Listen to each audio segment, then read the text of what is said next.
Thank you for taking time to join me here at the Real ResQ Podcast, part of your Vertical Podcast Network.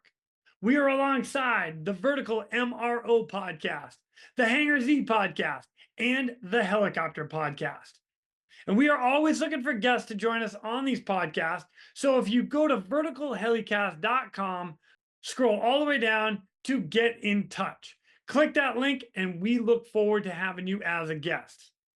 Now, a quick shout out to our sponsors for this in particular episode. We've got AXNES. Their mission, wireless intercom. Check them out at axnes.com. SpectroLab, a Boeing company. Over 50 years of high-intensity lighting solutions for airborne and land-based searchlight systems. Check them out today at spectrolab.com. Breeze Eastern, the world's only dedicated helicopter hoist and winch provider. Check them out today at breeze-eastern.com. And you know I gotta mention the realrescuestore.com, where you can get all your swag and your cool gear to represent your favorite podcast. Go to the realrescuestore.com to get it today. Now, coming up next in this ASTerisk episode, we are joined by a guy who has already been on this podcast. He was episode 93. So if you haven't listened to it, go back and check it out. It is awesome. Well, him and I got a chance to meet together at a few different conferences. And recently, we were going to a conference together in Germany. Both of us had an opportunity to present there. Well, when I found out him and I were going to be there together, I asked him if we could sit down and record live. He was all about it.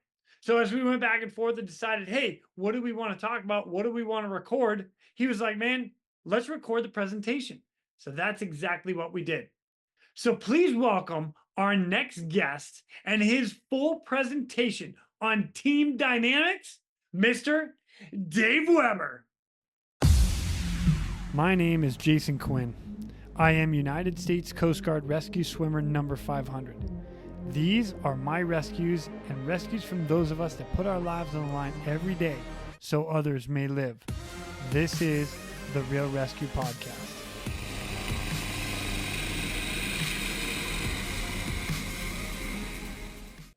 Ladies and gentlemen, welcome to the Real ResQ Podcast. This is an ASTerisk episode. Dude, I've got a fellow brother with me, and I'm freaking pumped to have this guy with me again. Ladies and gentlemen, Mr. Dave Weber. What's up, dude? Dude, so good to be here. Dude, this is awesome. All right, so I'm going to do some recap, and then we're going to tell everybody where we are and what we're doing. This is like super fun for me. I'm very, very excited. So for starters, you already came on this podcast. It was a blast to have you on last time. You were episode 93. So if anybody hasn't listened to it, please go back and check that out. You have some amazing stories in there.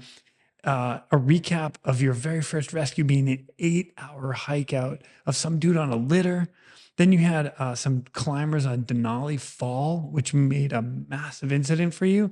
And then an interesting one of carbon monoxide poisoning in like a tent. And I don't want to get like too crazy into that. Go back and listen to that episode. It's incredible. But your history, you're a national park ranger, climbing ranger, and you're a flight paramedic. That's it. That's Plus, me. there's a whole bunch more, dude. And you know it as well as I do. No, it's great to be back. I love what you're doing with this podcast. I think the education you're getting out there, the stories you're getting out there is really good for the community. Well, thanks, man. I appreciate it. I have a blast doing it. So. And speaking of the community, where are we? Oh my gosh. You and I are collectively together in Baden-Baden, Germany. Yeah, we just got done with the fourth annual HHO Symposium put on by DRF, which was amazing. They did a fantastic job. Yeah. I ate my share in pretzels. Yeah. I've drank in my share in beer. You did. I actually, you know what was great about it is I finally had a beer with Sebastian, which was like a long time coming, because I did tell him, like when him and I recorded, I said, I'm coming to your country. I'm going to hang out with you and we're going to have a beer together. And we did today. It was awesome. Big day. Yeah. And even cooler than all that is Goodrich jumped on the wagon and had a user conference right in front of it. Yeah. We had 3 days of really good education, community building. Like, couldn't have been better. It was amazing. Yeah, we had an absolute blast. And as a matter of fact, speaking of Goodrich, we got these killer cups. And I'm saying that because I'm going to pull a John Gray right now and the drink of the day. So cheers, dude. We get to have our glass of wine together in Germany. This is exciting. The only thing we could get out of the vending machine. Oh my gosh, that's so true. All right, so let's tell everybody why we're here and why we are recording this in particular episode. I went back and forth of whether I should make this a regular episode, but we're not going to really talk stories. Well, we are, but this is a little bit bigger than this. So we're gonna do this as a PowerPoint presentation. Yeah. So I'm going to tell everybody right now, if you haven't been to the YouTube channel, the Real ResQ YouTube channel, you're more than welcome to go check this out on YouTube. I will have it backed up with the PowerPoint presentation that we're going to go over that's right here in front of us. So as Dave's going through it, we're going to have a conversation about his PowerPoint. I've seen this presentation at least 3 times. I'm sorry, man. This should be the last. We're putting the nail in the coffin. This is it. So if anybody wants it, they got to come here. It's the final chapter. Oh my gosh, dude. I'm honored to have this on to make it the final one. This is a good place for it. And I saw it today again. So you not only do you have now you got to do it twice in a day, man. Nobody wants that. Oh gosh, it's hilarious. And you know what? I have to give you credit because not only do you present very well, and in this in particular topic is that you bring in the most up-to-date and current information as well with current pictures, and you make it relevant to right now. And it was even this one, like how you twisted it just a little bit. The core is always there and always the same, but the little details you throw in there just make it amazing. Which I will say you won today, the presentation award out of all of us. All right. I don't even think I came in a close third. All right. No, you were in there, man. No, I don't think there was a glitch in the voting. Right. Sure there was. Yeah, it's because I couldn't vote. For yourself. I don't know what you're talking about. But all right. So I'll tell you what, Dave, if there's anything you want to tell anybody prior to starting, let me ask this: how and why did this presentation come to be? Yeah, I feel like I've done trainings of various technical skills for quite some time, and it kept coming back when I'm visiting these teams. What makes kind of the higher performing teams stand out from the lower performing teams? Because those exist, and it was never the technical skills that we were training. It was always how that team performed together. It had nothing to do with like the nuts and bolts of whether it's Swiftwater or wilderness medicine or hoist or rope rescue that separates these teams. It's like, no. It's who has the kind of foundational skills mastered. Yeah. And then can operate as a group of people. And so I think that's where my interest lied, was like, hey, what is this thing? And honestly, I think team dynamics is what separates all of that. It's like you can have the most amazing operators individually, all the hard skills, and then they suck when they get in a room together. And, I think it's the same thing professional sports. You can have the like $10 million players. You can have 6 of them, and then they don't win. That's true. Happens all the time. And I think that is the thing that changes. I just, even watching the most recent Olympics, it was really clear. Like the USA with the firepower of people on that basketball team. Oh yeah. Should have mopped the floor with people. Correct. And then they almost lost like most of the games because you got superstar, and they're not really a team until they get thrown together for this one event. Correct. And that's, I think, really apparent in so many facets of the rescue world. Yeah.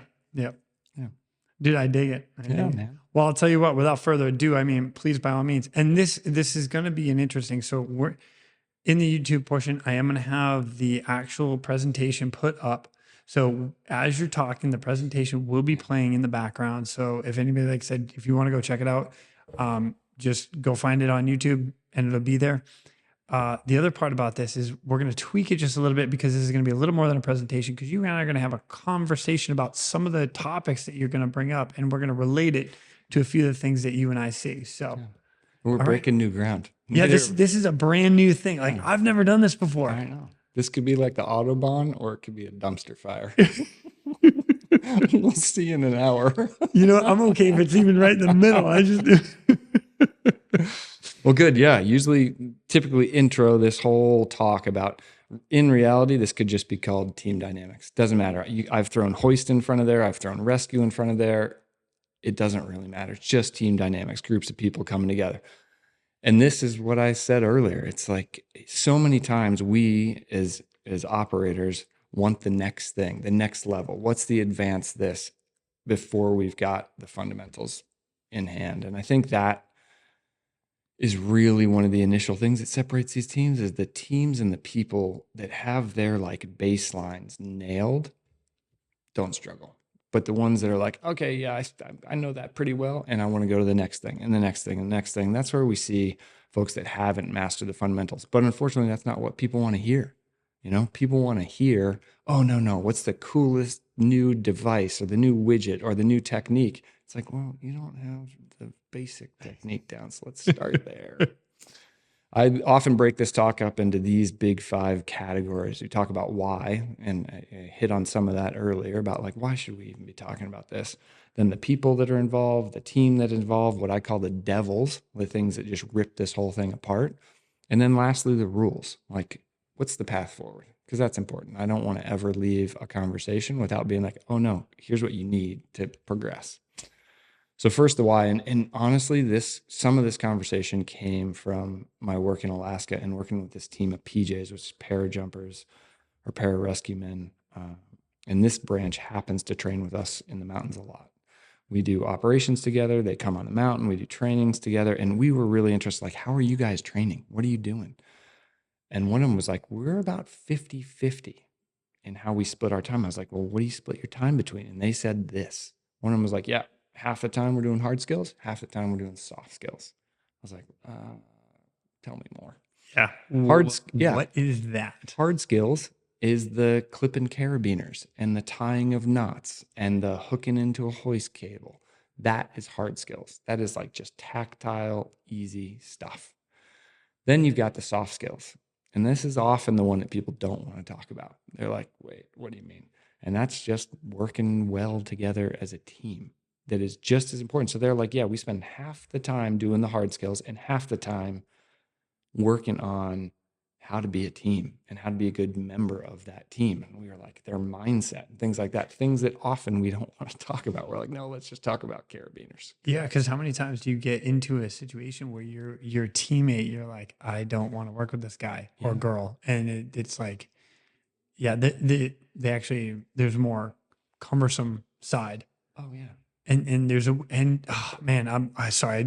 I'm going. We're having a conversation about this. We're having a conversation about this. All right. I said it was going to happen, but the first thing I think about is all the team building camps and skills that people go to, the high ropes course. You have to trust your partner, fall into the crowd, and trust everybody, and it's how to work together better. Yeah, that's pretty cool. And it's so much of what you went through in the military, like these ideas of in-doc.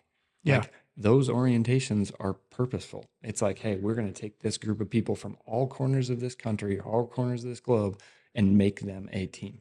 Right.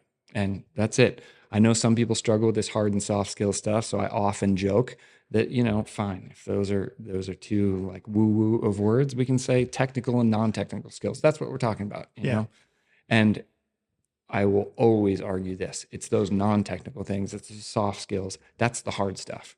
Like, it is rather simple for us to go out and teach and go out and learn hard skills. Right. That's literally like, I can sit in a room and practice this knot over and over and over again, and I will get it.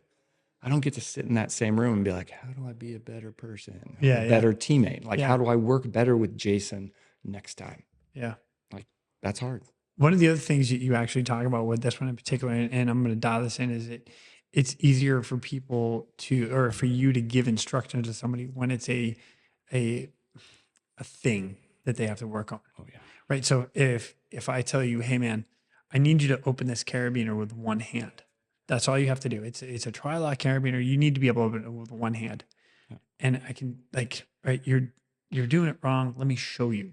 Or let me teach you a better way or whatever. But then you Dave, I don't really like versus. Yeah. Go ahead. Hit it. Yeah, exactly what you're about to say. Like, dude, every time the tones go off for a rescue, you're all anxious. You're hyped up. You're like frantic, running around, doing things that is then affecting the rest of the team. Right. That's hard stuff to give feedback on, especially if it's on the negative side. Like, hey, you're just kind of a jerk. Or when you don't sleep or when you're tired, like, you're not fun to be around at all. And that's hard to give feedback on. Right. Especially when it feels personal. Yeah. And we'll talk about that in a bit. Love it. So that is the biggest reason why, as we talk about this, but maybe an even bigger reason is this one. Like, we should be carrying this idea of you are not the best ever. There is someone else at this table that is better than me every day of the week. And there's somebody next door and there's somebody on the next team. And if we keep that, then we keep learning, we keep pushing, we keep growing. As soon as we start to think like, I've got this, that's not good for you. It's not good for the team. And if you're always like looking around instead of being like, God, I hate that Jason's really good at this. I hate that Dave's good at that. Instead of just being like, hey, dude, how do you do that so well? Like, I want to be like that. Like, tell me, teach me, share it. Yeah. Don't hoard it. That's it. But if you start here, I'm not the best. That's, I think, a really good place. What I did on this one is, as we talked about, to keep having it be rescue related, is we're going to talk about something that happened to me 2 months ago. July 3rd of this year, we had a rescue, and kind of where it fits into all these. So we'll kind of weave this throughout this conversation. You haven't seen this. This is will good. Be great. This is good. So, hey, real quick, ready? What did I say? You make this presentation based on the moment you are in. So earlier today, we had a picture of somebody that had fallen asleep in the conference. Yeah. And that is in the presentation for today. And now it's different. Yeah. It could be good for audience, but people like Sebastian, who are running this conference today, hate me. I gave him 4 different versions in my PowerPoint in the last 12 hours. I was like, oh, no. Now this is the final one. Nope. This morning, sorry, dude. This is now new. But it's good, man. So this year, I do work as a climbing ranger in Grand Teton National Park for most of the summer season. And we had a 60-year-old male climber who fell. There was really bad weather. There was a bunch of wind pushing, big storm and winds out of the west were ripping. Probably 50s sustained, gusts higher than that. So they came up on the western side of this mountain, summited. And then when they got to the top, they were like, hey, we can't go back down. We can't turn around into this wind. So then they launched onto the east side of the mountain, which they'd never seen before. Part of their descent was somewhat commonly used, but not very often. And so because the weather was so bad, they were so uncomfortable, they resorted to using gear and anchors that they found. So they got somewhere and they're like, okay, we'll just rappel off that. The bummer of this whole story, this guy told me he'd been climbing for 52 years. He started climbing when he was 8 years old. So it's a 60-year-old dude who was out in the Tetons climbing with his best buddy for his 60th birthday. So he's there to just have fun with his friend. Wow. So here they are, forced into a storm, bailing. He's like, I never use other people's gear. I never use what I find in the mountains. I'm like, I just don't trust it. So they did it one time, got away with it. Did it a second time. First buddy went, who happened to be smaller than him, like probably this guy outweighed him by 50 pounds. Then when the bigger 60-year-old guy got on there, he leaned back into this system and the whole anchor broke. So he goes tumbling down the mountain. We think about 100 meters or so. Here's a just picture of the scene to give you an idea of where we're talking about. This is the Middle Teton, and we're actually on the Middle Teton Glacier side that you see. That circle there is where this guy, by a miracle, got hung up. Rope didn't stop him. He just ragdolled down the mountain and happened to get stuck in this little pinch of rock. If he didn't hit that, he was going for another couple thousand feet and probably would have had a different outcome. So wow. Super, super lucky. Anchor blows, he falls down. Then that's what it looks like from the side, give you an idea of an angle that we were climbing up and dealing with to get to him. And then this is his fall line. So he came ripping down that. I mean, probably most of you been on snow at some point in time. Once you start sliding, you don't usually stop. And the fact that he did was amazing. That'll be kind of the intro to this as we talk about the why, and then we'll talk about some of the factors that fall into each of these categories. Well, wait a minute. Going Before we get through. into this, let's Yeah. finish the story. Wait a minute. Let's go Oh, back. no. We'll see Oh, more. we're going to No. get it late. Oh, geez. We call Okay. that a teaser. Teaser. Settle down, Quinn. I get excited. I love these stories, man. We're going to divert real quick to thank our sponsors. Breeze Eastern. For over 80 years, Breeze Eastern has designed and manufactured battle-proven aerial rescue hoists, winches, and cargo hooks. Each product is carefully crafted to support demanding mission scenarios, ensuring the job gets done safely and efficiently. Visit them today at www.breeze-eastern.com. No, this will also be new ground. You don't get it all at once. You got to wait, man. It's great. So when we talk about the people, I think it's often funny that people think like, oh, I'm just going to join this great team and then it's going to be great. It's like, no, every one of these amazing teams is just made up of high performing people. That's it. That's what makes it. So if you get a bunch of slouches that join a team, it becomes a slouch team. And all those people need to keep performing at a high level for that team to keep performing at a high level. It seems like that makes sense and it's really easy to just say it out loud, but you'd be surprised how many people join a team and expect that team to just elevate their game without them doing anything to kind of up their game. I think there's three things you've heard before, and the three things we talk about that go into high performing people. Number one, you just got to do your job. Do your job. Thank you, Coach Belichick. Yeah. Do your job. And he would say, do your damn job. You're darn right. Or probably even worse. Yeah. And he'd say even this, like even the bad parts. Like we often think like whether you're rescue or whatever it is you do for work, like that's all I want to do. But we're doing the really cool parts of this job like 10% of the time. If we're lucky, you think about a 12-hour or 24-hour shift, like you're doing cool stuff like a small percentage. Yeah. As I said earlier today, it's like no one goes to work and they're like, I clocked in at 8, clocked out at 5. All I did today was awesome stuff. Like, no. There was like, dude, I did a whole lot of nonsense and maybe a little awesome. But to do the awesome, we got to do some of that other stuff, whatever that job is. Like being the team player, knowing your role, do your job. Yep. Which seems easy to say. And again, somehow it's real hard. Second thing is handling stress. And we talked about this a bit today, but these jobs are stressful. Some of the biggest stress comes from our teammates, man. People just like poking at us, seeing where they find weakness. And if you can handle stress, that separates you from a lot of people. If tones go off, dumpster fires going off, you show up, like our job in general is to spread calm. When you were working as a swimmer, like your job is to show up to like mayhem and put it in order. Like make it okay. Totally.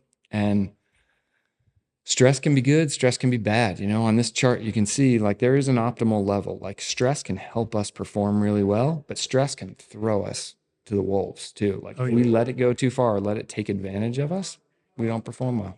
Right. And I think the people that are able to kind of harness stress and make it or force it to work for them, those are the best operators. Versus the people that are like, every time anything happens, the smallest case to the biggest mission, they're losing it every time. Or the people that just, no big deal. And they never let stress enter at all. Well, you're not performing if you're at the low end of this either. Right. Like I think either end of the spectrum is bad. The military loves to call it this, and other places now, they're like arousal control or adrenaline control. Matt at Priority One gave an awesome talk 2 days ago here, talking about adrenaline control. And that's the biggest thing is like, hey, this stress response is happening and I need to put it in check. People that don't, they're off the far end. They're in that distress side.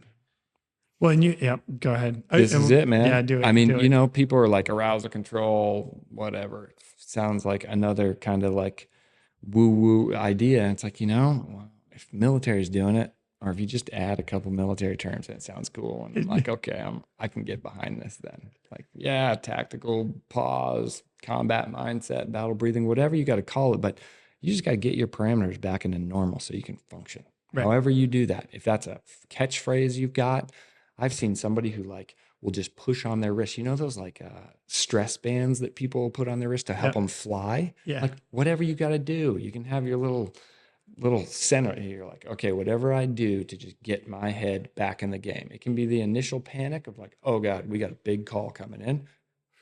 Okay, here we are. Or you show up and you're like, whoa, this is way worse than I thought it was going to be. Yeah. I love the term tactical pause. And it's not just because it's military. Although I did have a PJ is the one that told me that, like, take a tactical pause. He learned that and was told that on the battlefield. Like as he's running in, excuse me, as he's running in to like a gunfight. And I'm like, dude, he's like, dude, take 5. Yeah. And that was another medic that said, just take 5. Yeah. Tactical pause. I love it. Like you're running in, it's organized chaos. And that's what you're trying to do. You're trying to organize the chaos. Yeah. Yeah. Well, there's just so many catchphrases out there, or like common slang terms we use, or the like go slow to go fast. Like those are common phrases for a reason. It's because they like how many people, I think that came out of the Marines, right? In like sniper school, where how many people were just there, just jacked up and then firing bullets every which way instead of being like, dude, take a breath. Yeah. Sort it out. Slow is smooth. And then act. And smooth is fast. That's it, man. It is. It all comes from the same place. You can call it whatever you want, but just do it. Yep. And then lastly, after you do your job and you manage stress, is then deal with the human factor. And this is the hardest one of all, because as we've talked about before, until they replace us with drones to go do all these rescues, like humans are going to be involved. And when humans are involved, there is always human factor, period, full stop. Like that might be the biggest thing to manage. Like the humans that aren't doing their job and the humans that don't have their job like dialed, and the humans that are going off the rails with stress. Like we got to deal with the human. As long as we're doing anything, humans are there and humans are probably going to mess it up. That's what we do. I know. So here you go. Another teaser. Ooh. Yeah. Ooh. So as we look at this kind of people brick of this whole talk here, back on July 3rd. So there we are. We had a couple initial plans that we'll talk about, but my crew and the Tetons we're forced to be in the field almost every day. And they want us climbing in the mountains, being with partners, being alone so that we're really comfortable in that terrain. We work on helicopters, we work on the ground, and usually we will launch both of those assets on every rescue. It's like one of you is going to win out. Maybe the weather doesn't work for the heli, or maybe we have mechanical, so heli's out. And then those ground folks, at least they're already on their way. So we're traveling in this terrain. So most of the time when we're responding to a rescue, we have 2 or 3 or 4 plans of like, great, we're sending these people on this plan, these people on this plan, these people on this plan. And that's what happened this night to be traveling through that. I'll leave it there for this moment. All right. Yeah. I'm like on the edge of my seat with this right now. The carrot, buddy. That's good. This is like worse for you than me. So then we look at the team, man, and you're like, okay, so we've talked about why we're even talking about this, why I'm interested, and why I think it makes a really big deal in rescue ops than the people. And then we get to the team. I think this was a really cool paper I read a couple of years ago. And this researcher, this guy named Chris Hicks, was looking at all the big medical centers in the UK. And he was like, hey, what separates? There's some medical centers that crush it, and they're really good at doing emergency response and dealing with trauma patients. Then there's other, seemingly all the same resources, all the same number of people, like should be doing it just as well, and yet they're not. And the opening line of that paper was this: trauma is easy, trauma teams are hard. And I just fast forward, I'd say the same thing here. Rescue stuff is easy, man. Like it's easy to teach, easy to learn, easy to keep current on. I'm starting to slack off. I forget this thing. I'll go re-practice that skill. But you and me working together, we might have both of our scenes dialed. And then if we're just like button heads, then none of it works. And I love that idea that's like, hey, these other, like the hard skills, those are like nuts and bolts. And we can all spend and put in tons of time to that, but it's really working with everybody on our team that it is really challenging. It's a team sport, man. Full stop, team sport. I say that a lot here.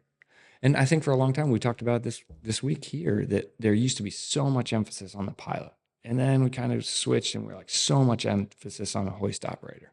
And then we're like, okay, now we're starting to get some more kind of push towards educating the rescuers or the rescue specialists. And in the end, all three of those need the same amount of time and attention. Oh, yeah. Every one of them needs to be performing their job well and doing it at a high level and able to like, oh, okay, you're the operator today. I know what your job is. So how can I, as a rescuer, not screw you up and make your job harder?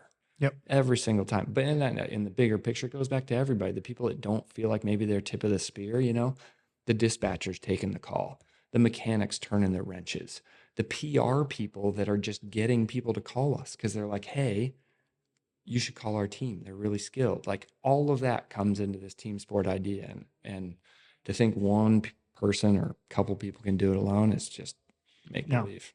No, agreed. Team performance kind of breaks into these three categories. And I think it's a choice. I totally think it's a choice. And it's individual choice and team choice, where you want to be in that. Which is low, medium, and high. Yeah, low, moderate, and high, man. Like pick your poison, but it's a choice. Just like what we talked about earlier today, this idea of this rescue in general, definitely hoist tends to fall into that low frequency, high risk category. Like people love using those terms. And I agree. Yeah. Like if you're not doing something that often, like low frequency, the risk is higher no matter what it is. Yep. You were talking about examples before. I was. Yeah. Oh. Like sport. There's two. So the biggest one I can talk about is driving. Like the majority of people out there know how to drive a car. Like we learn it, 15, 16, 17 years old is on average how to drive a car. And some people, earlier, whether it's 15, 16, 17, somewhere in there, right? You're a high risk driver. That's why you pay more in insurance. And as parents that are like, oh my God, yes, my kids are ridiculously expensive because they're high risk. Yeah. Because they haven't done it enough. As soon as you hit 25 or you've been driving an extended amount of time, it's amazing. The insurance actually goes down. Why? Because you've had practice and now you're a lower risk. Yeah. Yeah. Same on rescue. Yeah. It is. And I said today, and I've always said, I think that frequency piece is a choice. And frequency doesn't have to be going out and under spinning rotors, spending a bunch of time doing hoists. It can be like sitting with my HO for the day, being like, hey, let's just run through our comm sequence with you, me, and the pilot. Okay, Yeah. hey, okay, we're going to go out to this pretend scenario. Let's do our risk assessment. What are our comms? What are the physical motions of me just getting out the door? Like this most simple sim you could ever do. But that just at least, then when I get a call an hour later, it's like, oh, I just practiced this. Yeah. Even though I didn't do it flying high in the sky, I did it right here. So at least I'm pretty like ready to go. And those small things just keep that frequency up. And when frequency goes up, you get higher frequency, look, that risk goes down. I'm going to give another one Yeah. to help people with the high frequency and stuff. And while I was in the Gulf of Mexico working with aerial helicopters in Priority 1, we would do in our morning brief, we would bring a scenario up, whether it was a crew that had just done it or something that we had seen maybe the Coast Guard, the U.S. Coast Guard do, or a mountain rescue team, something that they did. And we would bring up the rescue and have a discussion. How would we do it? Mm-hmm. Here's a scenario. Here's what you've got. Go. Yeah. And then we have a full on, and that was our morning brief. Like you have the basic brief. Everybody goes through that basic. Oh, okay, weather's good. The aircraft is good. We're going to check the gear. Yep, blah, blah, blah. And then everybody moves on. No. We would come back and do a scenario. Yeah. Just talk through a scenario. Yeah. And it just gets you thinking. That's all it's doing. We'll go off sidetrack for just a sec, because normally in this PowerPoint, I'll put this slide, and it's just a picture of a guy shooting a basketball. And that's my cue to remind people about this study. So they looked at a college basketball program, and they brought a couple basketball programs in, and they just divided them evenly into 3 groups. They're like, all right, group number 1, go sit in this room and relax. Just go chill out and rest. Cool. Group number 2, we want you to go into a different room, and we just want you to visualize every single part of your free throw. Like every part, the minutia of like, how do you put your feet? How do you stand? What do you do with your shorts? Do you like pull one up? How do you hold the ball? What do you do for breathing right before you shoot? And just visualize every single detail as many times as you can about your free throw. Third group, they were like, go into the gym and shoot free throws. Out of those 3 groups, which do you think improved the most in their free throw percentage? And it feels a little like a trick question, so I'll just tell you. Second and third had equal. So to me, you're like, okay, sure. The ones that just went and sat in their lazy boys, didn't get better. Shocking. But the cool part is that middle group, the group that just went in and like really fine-tooth comb through their process, just visualizing, just thinking about it. Same improvement as the people that were doing it. So to me, on these like more expensive things like flying around in a helicopter and hoisting, wait a sec, if I just run through this, like it's not all I can do, or it shouldn't be all I do ever, but hey, when I can't go hoist or when I've been out for a little bit, there's a lot of value in just running through it with a buddy or with yourself to just be like, okay, let me get my head back in this game. And then where I've seen that work really well with me is like, how many times do we spend like half hour flying to a scene, or like for the folks on the ground, I spend like 3 hours walking to somebody sometimes. And then I show up like they just popped up. They're like, oh my God, I got a patient now. And it's like to have taken like 5 minutes ahead of time to be like, oh yeah, pretty soon I'm going to need to do patient care. And just that small switch of like, okay, what's patient care look like when I get there? Instead of just showing up and be like, oh God, Jason, you're hurt. What do I do now? It's like, I could have thought about that like a minute ago and been better set up to be like, hey, Jason, I'm Dave. I'm here to help you. Boom. And then I'm in my system. And I think the same thing's true with any type of rescue. It's like just a little bit of thought. I like that. I like that a lot. So the high performers, I think you'll see a couple lists in this PowerPoint of things that I think help further separate them other than just the choice of being better. And these 3 are big ones. Be standardized. Everybody should be doing pretty close to the same thing on your team. Be trained and ready. That's the piece I just mentioned. Like no matter what training looks like, I need to be ready to go out the door. And lastly, accountable. So the standardized piece is, again, it doesn't really matter what you're doing as long as everybody's doing the same thing. Like even in this conference here, everybody has their different twist on how they're doing hoist. And people will be like, well, what's the best way? Or what's the best gear? It's like the best way is the way that your whole team's doing it, most likely. And the best gear is whatever gear you know how to use, like blindfolded. Right. Like it can be this carabiner or that one, but the one you know how to use is the best one. The one your team knows how to use is the best one. And people sit and argue for weeks in the same room, be like, no. This way's way better. This should be the signal for this. This should be the comm for that. Right. And in reality, it's like whatever you are all doing and you're doing well and you're doing together, that's what's best. So yes, and I'm going to piggyback on like some of the other stuff where you can go in and start teaching guys and you can bring new ideas and flavors to people. Yeah. There is new equipment, there's new procedures, there's new stuff out there. So with that, again, going back to the high performers, they're the ones that are looking for the newest, the best, the greatest thing that's out there. They want the new gadget and gadget. They want the new technique. They want the newest, latest, and greatest. Yeah, for sure. Totally. And being open to it. Yep. You know, that's tough. Like we all get in our ways, and a lot of us are pretty stuck on the first way we learned how to do something. True. Whatever that first way, and it's hard to peel that away. It's like, no. This is like what I was told when I was a little baby rescuer. I'm gonna keep that baby bottle. And then that next one was trained and ready. You know, what I tell to everybody is like, you should go out on every rescue like it's a friend or a family member or a teammate.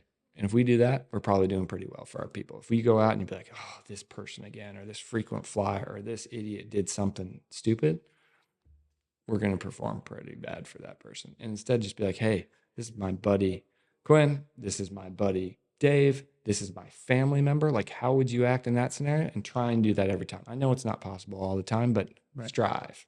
And then the accountable man, I got to be accountable to myself for my skills and how I'm performing. And I got to be accountable to you and be like, hey, yeah, I got your back. Like I'm here 100% right now. That's it. The other high performer piece, as we take it one step further, is this idea like, hey, when we are training, we shouldn't just be like, let's just go out and wing it. You know, like how many times have you like taken off in a helicopter and be like, let's go train. And then you go out and be like, how about over there? Instead of like, okay, we're going to brief this at the base. We're going to have objectives that are like, what are you working on? What are you working on? What are you working on? And then we go out and hammer. Agreed. And I think that's really important. Debriefs we'll talk about in a bit, and then trust. You know, the debriefs is a big one. I think debriefs are amazing. and can be our greatest learning, but they can also just go off the rails and spend too much time. And then both of those things gain trust. Like, we will not have trust the first time we work together. No. We will gain trust each time we work together. And it either goes well or it doesn't. But then it's like, oh, okay, I can trust him because he fessed up that, like, hey, I did this poorly. Or, hey, man, I clipped something wrong. Thanks for catching it. Like, that will only happen over time. Yep. Like, we can't dictate that. I'm going to throw one more thing in there too when it comes to pre-brief. So as we're going out as a high performing team, I believe that you and I have never worked together. We've been at many conferences together, but we've never actually been in the field together. The first thing, and I know you and I know you well, but the first thing I would tell you, I was like, dude, you and I have never worked together. If you see something or you feel that I'm doing something or you're questioning something of me, let me know. Yeah. Because I'm not here to get hurt. I'm not here to get killed. I'm not here to kill somebody else. Like, let me know. If you don't like it, let me know. And that's how we start building the trust. That's how we get next level. And that's how we start working together even more. Yeah. Oh, I love Dude, it. I think about it so many times. Like, I'm sure you had this with some senior folks and different teams you were on where you're like, you're doing something. You're like, oh, damn, this is real deal. Like, I'm a little nervous. And the people that I would always respect the most were those senior folks that would look and be like, well, this is pretty hairy. I'm a little nervous right now. Yeah. Whether they were or not, but just being the person that like opens that conversation or opens that door, and you're like, okay, I can trust this person like almost immediately, because he just was like, because I wasn't gonna say anything. I'm like the new person. I'm like, oh no, I need to be tough and like pretend like I know what I'm doing. Right. And then as soon as that senior person or your teammate is like, hey man, we gotta have our head on a swivel here. Like, this is real deal. Yep. And I'm like, okay, I'm in. You got me. Love it.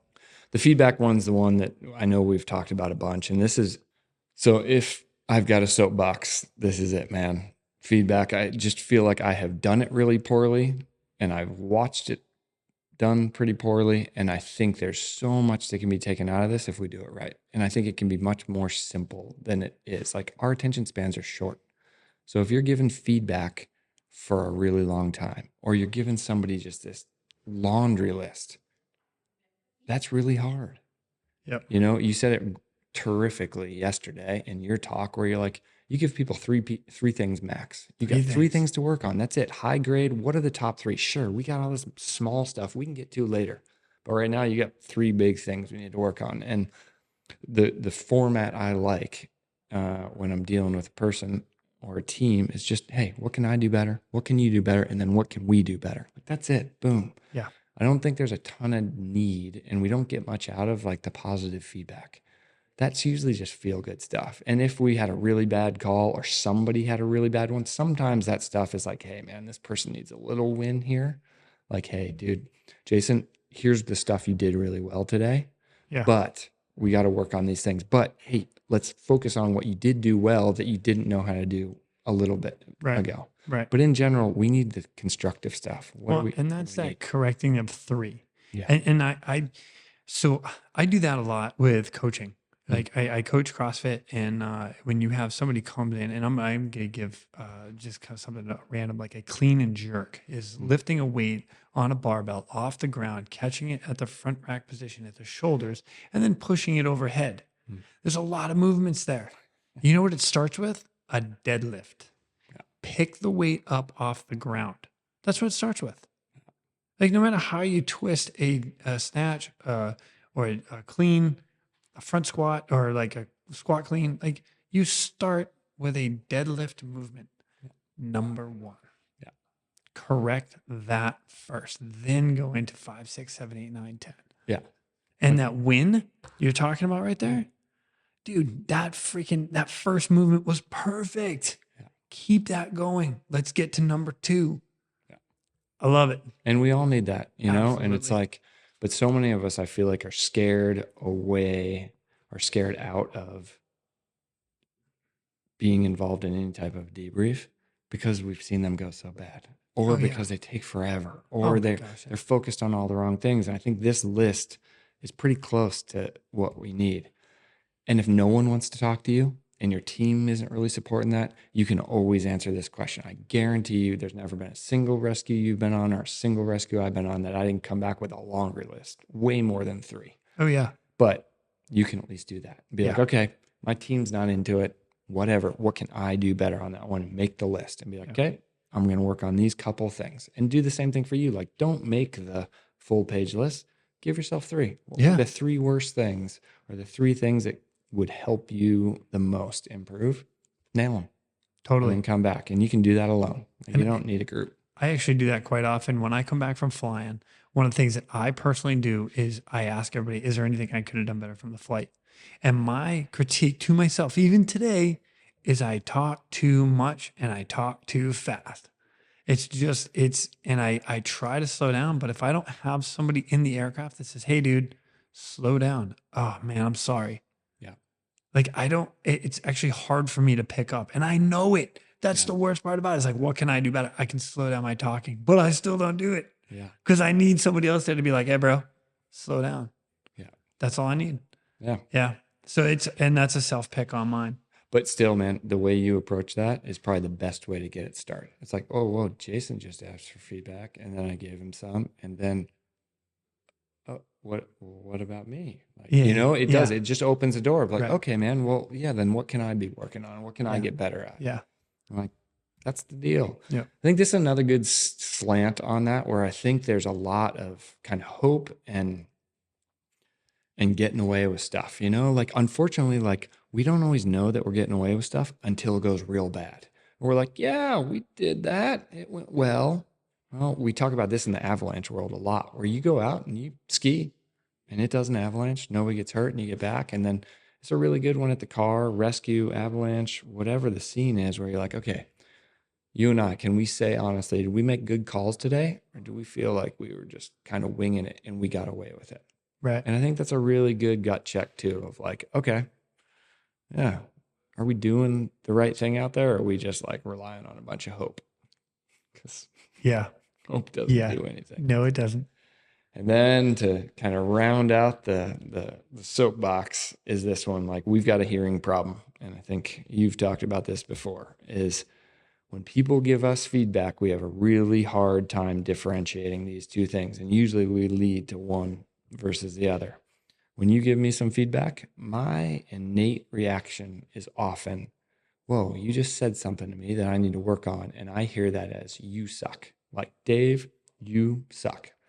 But what you're really telling me most of the time is, Dave, that thing you just did that is totally fixable, that sucked. That thing sucked, not you. That's how I hear it. That's how I want to hear it, and then hate you for it. But what you're really telling me is like, hey, man, this totally correctable thing, that wasn't good. Right. Fix that. Yeah. And as we've talked about before, man, if you give me feedback, what that tells me is that person actually cares. Because you can think, like, you've had people on your team, people in your life that you're like, I'm not even giving them feedback. Because I honestly, they can quit, they can leave, they can be off the team. Like, I don't care. The people I give feedback to, that is like, dude, I want you here. Yeah. And I want you as best as you can be. And I hope you push back on me as well, so that I'm better than I am. That's it, man. Like, people giving you feedback, one, they care about you. And two, they are most likely telling you this action needs some work. Not you, right? Just this thing, this skill, this like simple, hard skill thing. We talked about this on your first podcast with us. That's actually how we close the podcast out, as a piece of advice, is taking that to the next level. And one of the things that I absolutely love about this is that you can, you know what, I'm going to put it in American football. Tom Brady said it. And yes, I'm Why do bringing, you always choose the Patriots? because I love the Patriots. So Tom Brady, if he threw an interception, the next time he went on the field, he didn't think about the last interception he threw. He made a mistake. He threw it to the wrong guy. And then the next time, he's running down the field throwing a touchdown. Okay, now let me bring it to our world as far as helicopter aviation. I can go out and I can have a absolute terrible hoist. One. And then the next time I can be like, you know what? Let's abort this. That was awful. That didn't work. Let's back off. Let's do it again. And then the next one goes like perfect. Yeah. That sucked. Yeah. You corrected and you did good. Yeah. That's it, man. It's a hearing problem. Yeah. That's it. And the ability to reset. Yeah. You know, like our team, when we call abort, that's just like, hey, this wasn't lining up well. It wasn't looking good from the start. Pull out and fully reset. Be like, great, we're going to circle around and completely forget that ever happened, and then go in and nail it as though it was the first one every single time. Yeah. It's brilliant, man. Yeah. These are all those things, the feedback, caring enough about someone else on your team to give them feedback, that all leads to this. And again, this is not the thing that can ever be dictated or mandated. Like no manager, no team lead can come and be like, from now on, you will all trust each other. Meeting adjourned. Team trust. Yeah. No, that comes from like, whoa, you told me something to work on. Okay. I worked on it. I got better. I've done the same back to you. Hey, we're sizing up some scene and be like, I don't like this. Let's just bail. This isn't our day. This isn't our time. Let's bail. Okay. I trust you more. I trust you more. I trust you. That's like piece by piece, incident by incident, team member by team member. That's it. And it takes time. And we don't want to hear that. We're in the like culture of like, hey, I want the quick fix. I want the surgery. I want the pill. I want the whatever. Right. To make something better. In reality, there's no quick one for most of the things we're trying to get quick fixes for, especially team trust. Like that just takes time. Yeah. But it does separate those teams. When you look at a team of people and it's like, those people have their back real hard. Oh yeah. No matter what happens, I got your back. Those are the teams that trust is so developed that it's not broken by some small nonsense. Right. Totally. This is probably the biggest thing that'll break up team trust, man. And we all do it. Like as a supervisor or team member, as soon as if I come to you, Courtney, and I'm like, dude, let me tell you what this buddy did. Your first thing should be like, did you talk to them?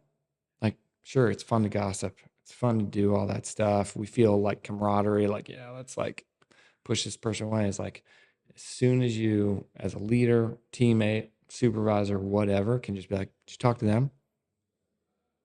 That's it, man. How often we fail to just do that. Go back and be like, hey, Dave, man, you were off your game today.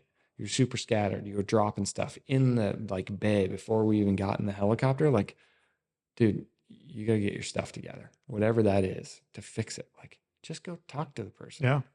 How about this one? Yeah. Ask them if they're okay. Hey, how about that? Yeah. Like maybe they're just having a day.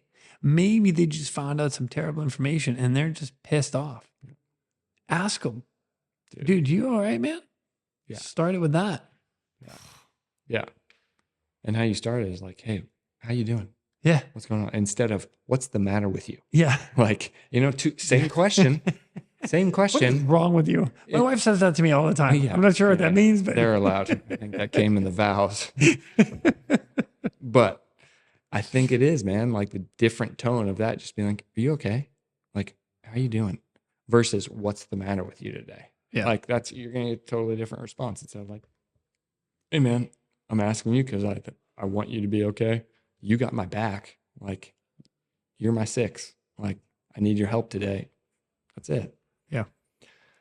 Back to this one. Yes, this is a perfect. Okay. So now we're in the team, and I honestly, the way and the reason that this was incorporated was because I feel like my partner, Ken, on this particular rescue, epitomized everything we're talking about. And that's why I brought this one up, because he went above and beyond to act in all of the ideal ways this day for me.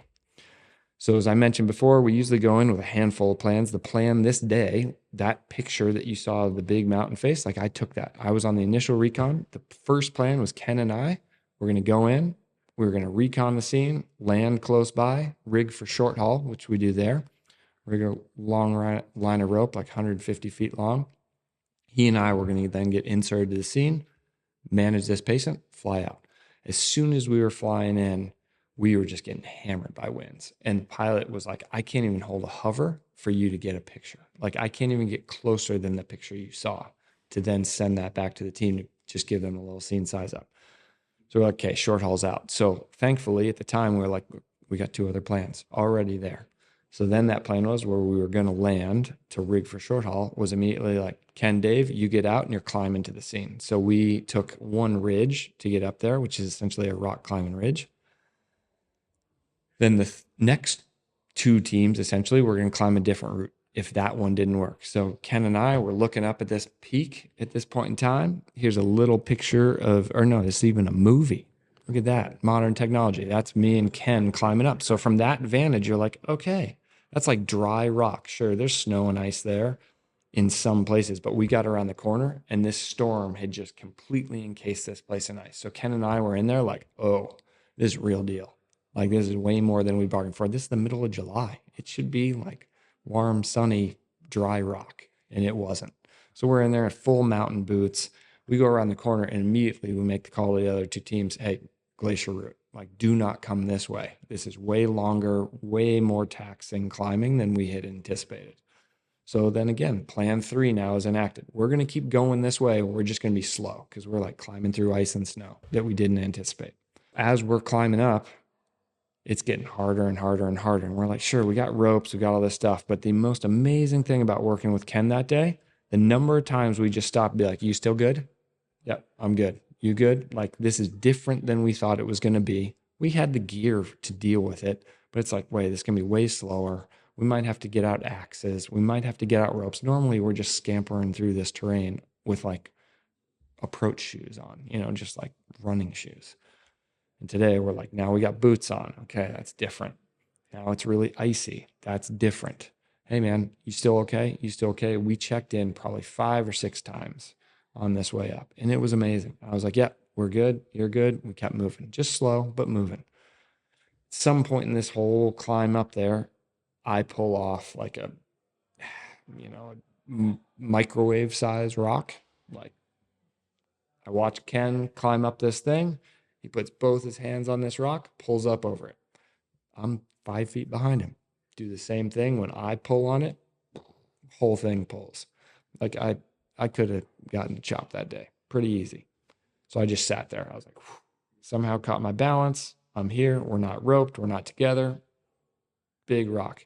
My family is just down, 7,000 feet in our cabin, like real close to this. So I'm just like, okay, I'm going to take a couple deep breaths here. Just hang out.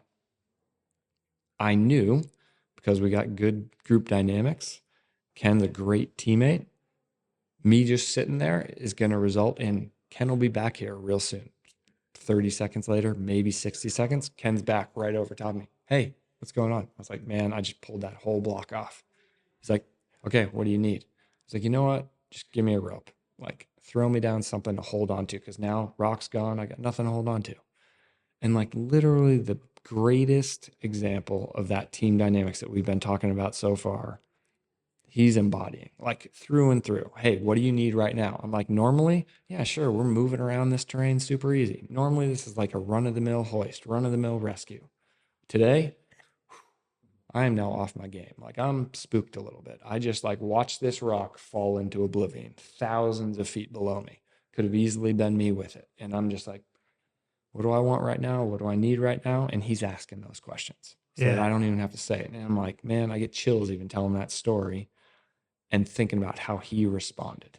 And that's all at the end of this whole thing. When we were like, hey, what are we going to talk about today? I was like, I know exactly what we're talking about in debrief today. It's like Ken was the like ultimate partner to me. On this day, one day, Ken might have needed help. Ken could have been behind me. Ken could have been the one that pulled that rock. And I hope I would have been the same teammate to him. And that's all I thought about. Like, one day I'm on my game. One day I'm not. But I got a buddy there. I got a partner there. Same thing in the hoist setting. One day your pilot's just, God, they're just not holding that hover. Great. Operator and rescuer, they can pick up your slack. Same thing, any of those positions. One day you're just not on your game totally. Most likely we can piece it together. Yeah. This team. That was it, man. Shout out to Ken. Dang, dude. It's a big one. There's more to come. So, the Devils. This is the section, man. So before we like wrap it up and have some really good positive things about how to move forward, like the things that just rip this whole idea to shreds, it's this list. Here it is, man. That is it. Those 6 things I'm sure we've all done. We might all continue to do. We've definitely been a part of that. And they honestly will just rip every high-performing individual or every high-performing team down to the ground. And I'll tell you what, if you don't mind right now, I'm going to read this list just so everybody understands exactly what we're talking about in the devils. The number one thing, or the first one on the list, ego. Check your ego, leave it at the door. Number 2, laziness. Don't be effing lazy.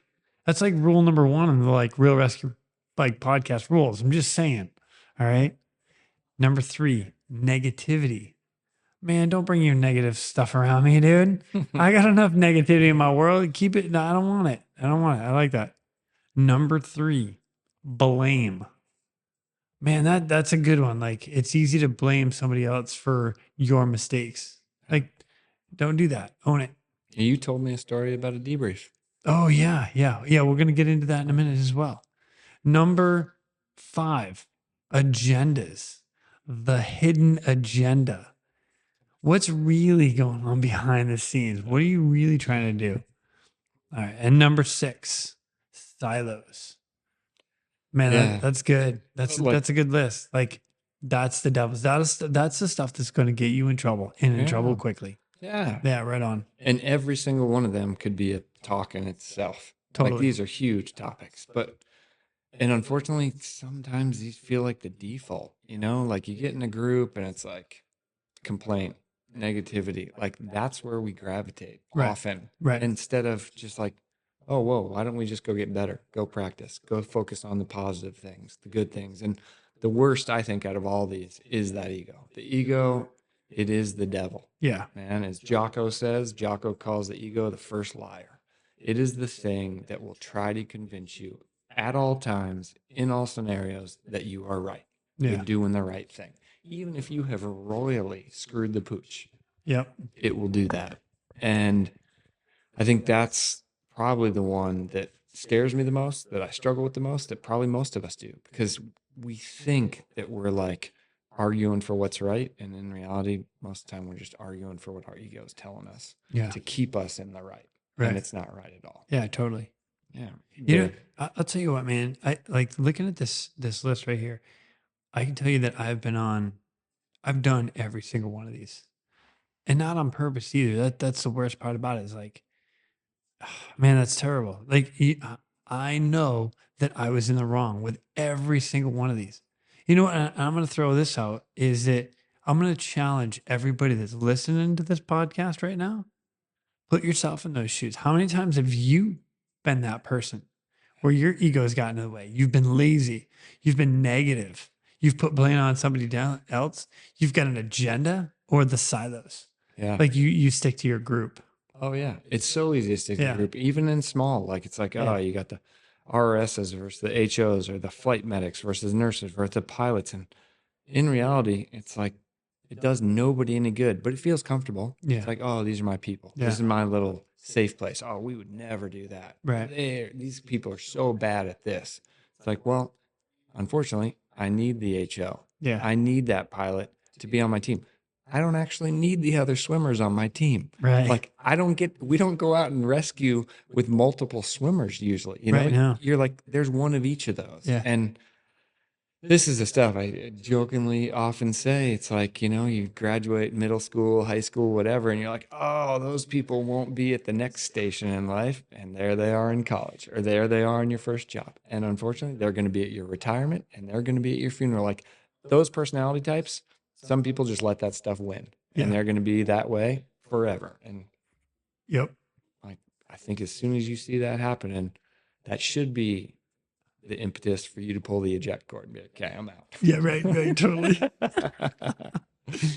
The low performers, and I think, as we keep like narrowing down and like drilling down on this idea, those are the folks that will find an excuse. They'll find an excuse to be all those things we just said. They'll find an excuse not to train, not to check their gear, not to get better, not to push themselves, not to push the team. Like, we can find an excuse to do everything. Versus the high performers, they will burrow a hole. They will ram through any wall. And a team of those people are almost unstoppable. Like, I will try to find a way. Okay, I'm getting tired. I can't see another way. Great. Then there's Quinny around coming the other flank. Like, then he's going, find a way. Great. I'm going to drop in behind. And if you get a team of people like that, like, it's truly the thing that was happening on that rescue, July 3rd. Like that is what was happening. We had 2 people, myself and Ken, going up a ridge. We had 6 other people coming on a glacier route. We had a pilot continuing to come back and forth in the heli, checking conditions. We had multiple people down in incident command. We had every single person there driving for that one objective. And one or multiple of those people was going to find a way. That was it. You can see here some of those other people. So this is us coming over the edge. We came that North Ridge, popped through a little saddle, and now we can actually see our team that went around the whole other side of the mountain. There they are. One of them's got half of a litter on their back. The other person's lower in the frame. The other half of their litter. We got people with ropes up above us out of the right side of the screen right now. Everybody is like, we will get this done safely one way or another. And that was the goal, and that was what was happening. It's a beautiful thing. That's here's awesome. Here's me showing up on scene after the other team had gotten there a little bit sooner than us, set up ropes for us, so then we could just hop on ropes. But if we had been there first, we would have set up the ropes. If we had been there way after this, it would have been like, hey, let me help finish this rope setup. Someone else go down. And it was like, we didn't care who was tip of the spear that day. Right. It was, we need to help this person and get him and his partner off the mountain. That was really the only thing going. Here is that team up above me, taking care of those anchors to keep me, to keep the patient, to keep my buddy Zach, the first one in, all safe. Then there's me rappelling down to the zone where Zach is already. And you look at this, I told you he stopped on a miracle spot. That's it, man. You got this like couple 100-meter fall that he took, and then thousands of feet below, and he happened to get hung up on this little rock ledge that was no more than 2 or 3 feet wide. That was it. That was a miracle that saved that guy's life, and then we were there to help make it better. Holy smoke, And to be continued. dude. I think this is the best part, is just seeing you like, It's so hard. I usually get the whole story, and I'm not getting it. maybe this is the new format for every guest. It's just torture Quinny. Just be like, just give him a little bit and then make him wait. That's awesome. And then, you know what? I'm not sure I like it. I'm not going to lie to you. This might be one and done, but You know what? Nah, I doubt it. enjoy it. I'll do it again. We're going to divert real quick to thank our sponsors. SpectroLab. SpectroLab, a pioneer and world-leading supplier of high-intensity searchlights for all para-public operations. Visit www.spectrolab.com to learn more about our 3rd generation Night Sun series high-intensity searchlight. When reliability and performance is critical to your mission, count on SpectroLab Night Sun searchlights. And then for me, you know, I've got it like, so we've walked through all these big elements here. Why are we even talking about this? Why do I think it matters? Then you got the people involved, the teams involved, all the things that rip it apart. And then finally, like, what is the path forward? And that's the rules. Like, how do we do this? First is hire those high performers, like get those people, hire those people that are intimidating, and hire those people that are going to crush your program and make it better. I don't think I've come up with that many original things in my life, but this might be one. Might be the only one. But having been on hiring committees for multiple positions in multiple organizations, I've seen it done every way. And I think when you look in hindsight and you're like, okay, so we hired this person, they did work out. We hired that person, they didn't.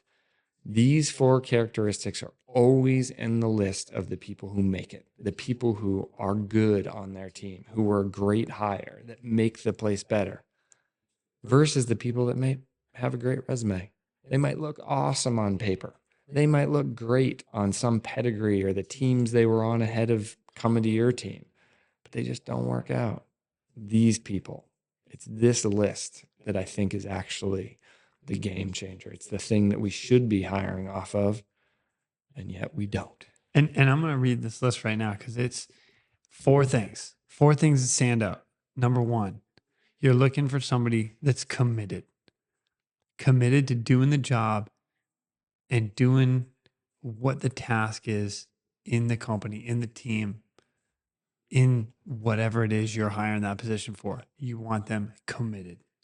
Oh, that's good. Number 2, you want them trainable. Oh, I like that too. Like coming in from another program or a green guy that doesn't know. can they be trained? Can you teach them? Will they learn? Oh, that's good. So number 2, trainable. Number 3, team player. Can he fit with the team? Is he going to work well with the team? Is he going to be a team player? Is he going to have your back? Is he going to take the lead when he needs to take the lead? Yeah. Oh man, that's good. And the last one, which I find kind of funny, and this is an interesting one because number 4, intimidating. Like I think there's so many like different like ways we could go with this being intimidated. I don't want to be throwing down with people. I don't want to be scared of somebody. But at the same time, your definition or your reasoning behind using intimidating is awesome. So let it ride. I think this one in particular is the reason most good or great people don't get hired. You got this panel of people that is interviewing someone or just looking at resumes. And it's those people that are looked at like, oh, this person's better than me. Or they're going to take my job. And people are like, oh, I'm going to find a reason why we shouldn't hire this person. And in reality, it's the person you should absolutely hire. The person that's going to take my job. It's going to make me better. It's going to make my team better. Going to make my program better. You should absolutely hire that person. And yet we don't because we're like, they're too good. We only hire okay and moderately good here. It's like, no, hire the person that is going to take it to the next level and get the ego out of it. It's usually the ego there where you're like, nope, I want to keep my role, keep my spot, keep being top dog. When in reality, it's like, no, I want this team to be the best. If that means I retire at some point and they take it, or if that means I change jobs or I get demoted or they just leapfrog and become my boss. That's an awesome thing. But if you hire off this list, I'd find a hard instance or find it hard it's hard for me to believe that you would find an instance that this didn't work. But you can hire an amazing person on paper. You can hire somebody that's done all the right things. Yeah. If they're not a team player, if they're not committed to what you do and will do it through all the crappy parts of the job, and if they're not somebody that's like pushing the team and pushing you, they're nobody that's going to make an impact. And you want impact players. You want impact people. You want high performers that are going to crush it for you and for your team. Dude, that's awesome. What a great list. I like that list. Thanks, man. Yeah. And then this one is like oftentimes we'll hire, especially if we hire somebody who thinks real good, and we'll just send them out. Be like, great, cool, couple days of in-doc, whatever, orientation, and you're gone. Versus what I think the military does really well. And some other organizations were like, oh no, we're going through a full orientation with you. I don't care where you came from. You're going to learn it here. You're going to learn our way. And I think that's important. You got to give people a shot because ultimately this is what you want. With everything we've talked about, you want people to go out in the field, go out on missions, doing the job with good judgment. You as a team leader have to trust, like, I can't watch you all the time. I can't show you every scenario. I can't train you for everything you're going to see. I just got to trust that you're going to go on with your head on a swivel, make good decisions, and come home. That's what I really want. I can't go out and be like, okay, well, we're in this place with these type of Cs or with this many patients and this going on. I'm never going to be able to give you every scenario, but I can look at somebody and be like, okay, I just trust that you're going to go out and do the right thing and have good judgment. Unfortunately, most of our good judgment comes from screwing stuff up. And so it's like, okay, it's this like, hey, we got to give them some freedom to screw stuff up and to learn, because that's where we learn. We don't learn when things go really well. We learn when like, oop, I didn't do that well, or whoa, I did that really poorly, and that's what happened. Then they learn. They learn really well. If you just feed them with info, do it this way, do it this way, do it this way, having all these rules, people don't remember that, but they do remember when they screw up. They're like, I mean, think of the things that you hold so dearly are mostly those things in your work that you're like, well, I screwed that up once or 10 times before. Yeah. I got it. That's it. Totally. Those are the things, man. And then as you're hiring and raising these people, like, you got to give them a real shot. Like, give them everything. Give them all the standards. Give them the training. Give them the equipment. Hammer them with feedback. Like, I want you to be on this team. I want you to be great. I want you to take my job. And I'm going to give you all this to do that. But then there's always a but. The but is this. there are times that when given all that, when you give them all the standards, you give them the tools, you give them the training, you give them the equipment, it just ain't working. Right. And I said often we're resistant to hire the intimidating person or to bring the intimidating person. We're even more resistant to get rid of people. We're like, oh, I put so much into them. Right. We're so far. We've given them this. We've given them this. And it's not working, but we're just going to give them more. And at some point, it is time to abort a mission, and sometimes it's time to abort on a person. Because unlike that early slide about feedback where we're talking about you suck versus that sucked, sometimes they do suck. Sometimes they do suck. And it might just It's be the okay. wrong. Yeah. Yeah, it's okay. It might just be the wrong job for them. Yeah. It might just be like, you are not cut out for this. Right. And even worse, sometimes it's you. Yeah, it does. Sometimes it's you that sucks. And maybe one time I was committed and I was trainable, and now I'm just not that person anymore. Or now I'm not into this job anymore. Right. Or there's other people that should be doing it, and I'm too intimidated by those folks. Maybe it's time for me to abort. Yeah. And so whether it's on someone else or for you, it's time to abort. And I will tell you distinctly on this rescue, on this day, we had all those team players. We had committed folks. We had people that had trained hard and were ready to go hammer for this guy and for this 60-year-old climber to rescue him. And I was grateful to be on that and grateful to have Ken as a partner that day. Like, this is the wrap for that scenario. That's me like flying off into the sunset, literally into a beautiful sunset with this patient who's all banged up, but to get him down to a place that we can get him to an ambulance. This picture here, I think, encapsulates it all. Like 3 hours later, we're at the patient. We're flying away. We're doing what we wanted to do at minute number 1. But weather wouldn't allow it. Winds wouldn't allow it. And here we are, riding off into the sunset. There's me bringing him into the ambulance to go get help at a hospital where he can actually start healing. And then there's the rest of my team. Like, only 2 of us got to fly out. Well, I got to fly out with the patient. My buddy Zach got to fly out with his partner. The other 6, well, you're walking. I flew out 7,000 feet descent. They're walking. They got back at like well after dark, midnight 30. But they did it being like, hey, next time I get to fly. I don't care. It wasn't about these individuals. It wasn't about me. It wasn't about Zach. It wasn't about Ken that day. It was about, we need to help this person and his partner, and we will do whatever it takes. Right. Pilot did that. Incident command did that. All these people walking downhill did that, and me. And then I think this one really slams it home for me, this whole scenario, and probably why it was the one that I was like, yeah, this is the one we're going to talk about. It's because that's my daughter, pink shirt there, down in the valley at our cabin, right next to our rescue cache.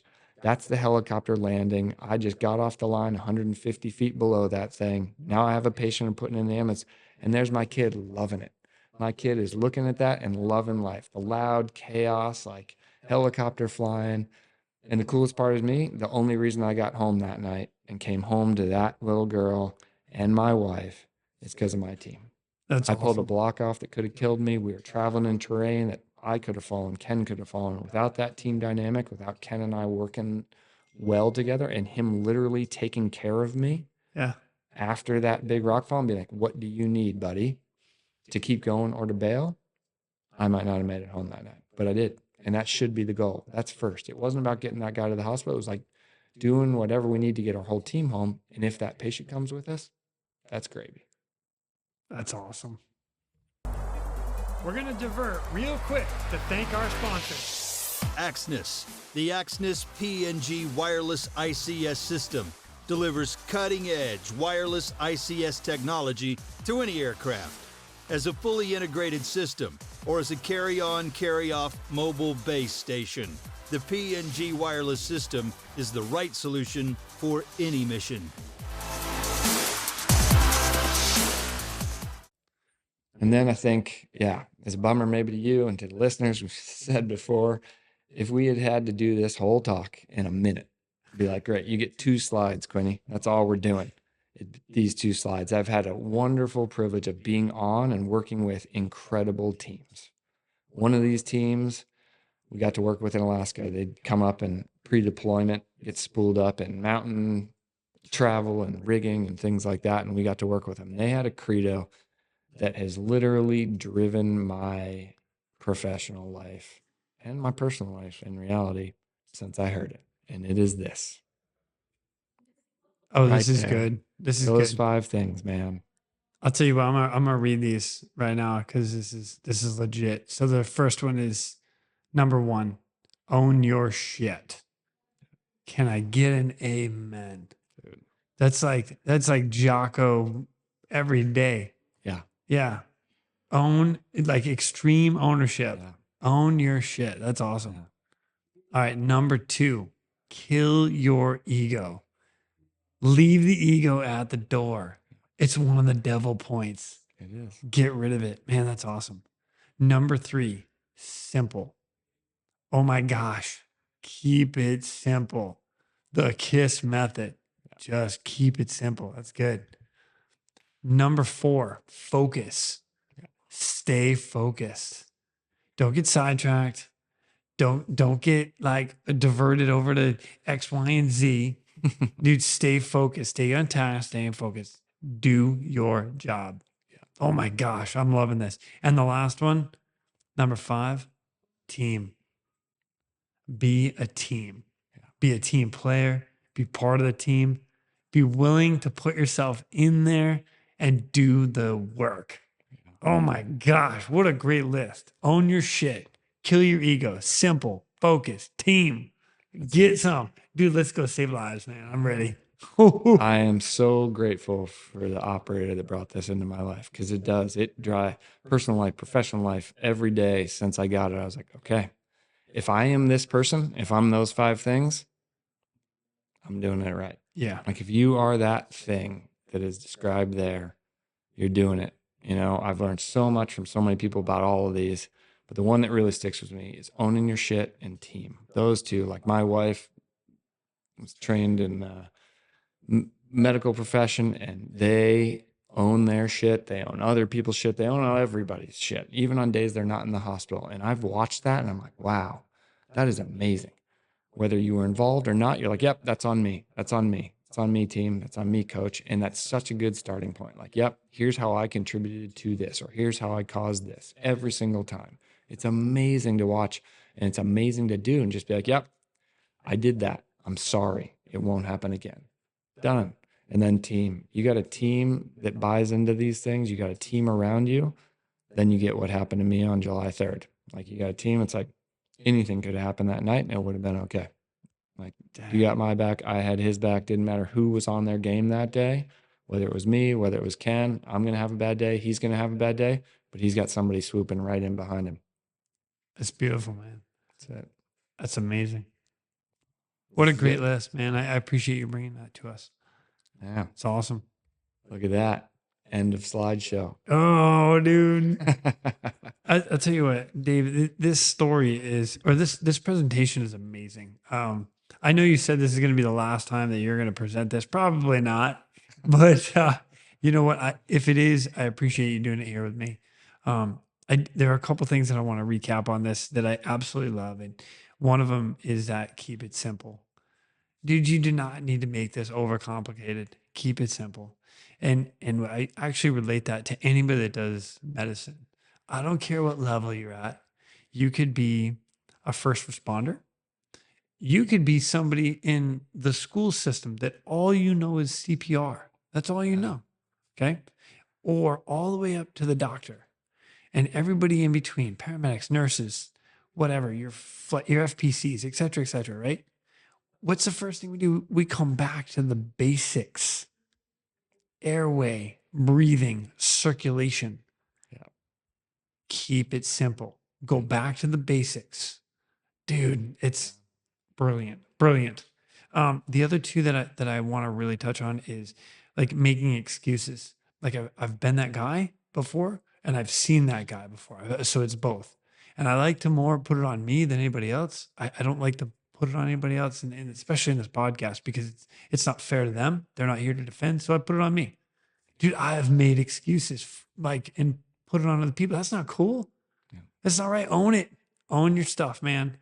And the last one, which I really like, is finding a way to get it done. The high performers will do that, and I love that. And I feel like I feel like I put myself in that group. I find ways to get just shit done. Yeah, you do. Somebody tells me no, I'm like, oh, okay, well, let's find a way around the no and find the yes. And my buddy Andrew Yost, who is a prior pararescue man, him and I were listening to a podcast, and we're listening to it one day, and it was like, no is just a yes to a different question. Mm. Dude, that's it, man. You just asked the wrong question. Yeah. Try asking it again a different way. Yeah. You know, find a way. Amen, dude. Let's go. Yeah, just, if you can make those things your default, because you do, we've all been around it. We've been on teams, we've been in groups where the default, for whatever reason, just turns negative. It's like, let's talk about somebody else. Let's like not do something. Let's complain about something. Right. And instead of like, hey, we could spend all that time and energy getting better. Yeah, totally. That's it. Like, and I don't know why that's our default, but it feels pretty universal. It's in me just as it's in anybody else. And it's like, no, just keep hammering. And the way like it keeps coming back to me is, if it was your family or your friend or your teammate, who do you want showing up to help them? Yeah. Do you want somebody on that list of devils, or do you want somebody that's hammering to be the best they can be? That's who I want showing up. Absolutely. Yeah, I've got this really great buddy named Travis, and I call him my ditch friend. And I heard this said, like, okay, you roll your truck, you roll your car, you're like thrashed in a ditch. Like, who are those people that you want to like come out of that bleary consciousness and be like, oh, it's Travis. Okay, it's fine. Like, I want Travis to show up, or someone like Travis, every time. Yeah. Like, that's it. Like, who's your ditch person? And if you're around people on your team, like, good, I hope you don't come for me. Yeah. But I hope you, like, be those people. Like, Right. who do you want to show up and be that person? Totally. You know, I'm actually glad you said that, because it's something I say on this podcast all the time. And it was something that, it was when I graduated from swimmer school. The commander or the captain had come in to give us a talk. He said, those in distress are praying for a miracle. They are going to get you. Mm. Holy cow, that has just sat with me so heavy. Like, that's why I want to be the high performer. That's why I want to make sure that I can do my job every day. That's why I get up at 6 a.m.